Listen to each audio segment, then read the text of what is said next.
Magandang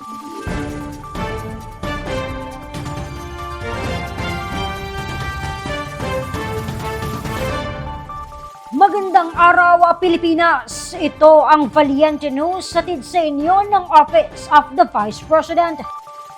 Naging prioridad ng OVP Medical Assistance Program ang pagtulong sa mga senior citizen.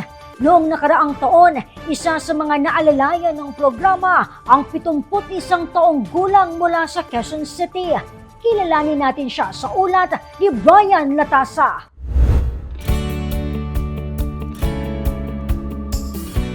Ang pagiging masayahin at positibo ang isa sa maraming sekreto ng 71 years old na tubong Quezon City na si Lola Gloria sa mahabang buhay. Ganun lang. Kahit walang pera, Ning. Tawa lang, di ba? Ngunit sa likod ng kanyang pagiging bibo, mabigat pala ang problemang dala-dala ni Lola dahil sa kanyang iniindang mga karamdaman. Kailangan namin ng gamot ng mga kapatid ko. May mga asma. Halos pamilya namin may mga asma.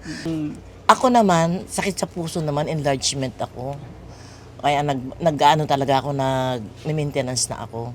Kaya nga kahit pa paano, pasalamat pa rin ako kay OBP na nakakahingi kami ng tulong sa kanila kahit pa ganun-ganun lang ng konti. At least malaking bagay, di ba?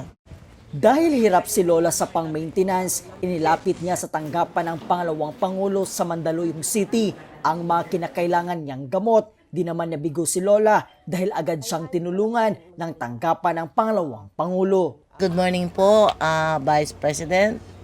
Nagpapasalamat po ako sa inyo sa mga tulong na ibinibigay ninyo. Lalo na po nung mga nakaraan naka-hospital ang father namin, nakahingi kami sa inyo ng financial assistance na naging namin pambayad sa hospital. Kaya thank you po. Maraming salamat po sa mga binibigay yung tulong sa amin. 4 na beses nang naalalayan ng tanggapan si Lola para sa kanyang mga kailangang gamot.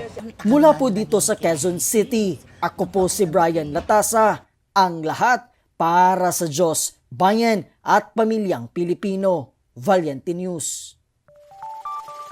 Mga gamot na kinakailangan ng isang lola mula sa QC, sinagot ng OVP.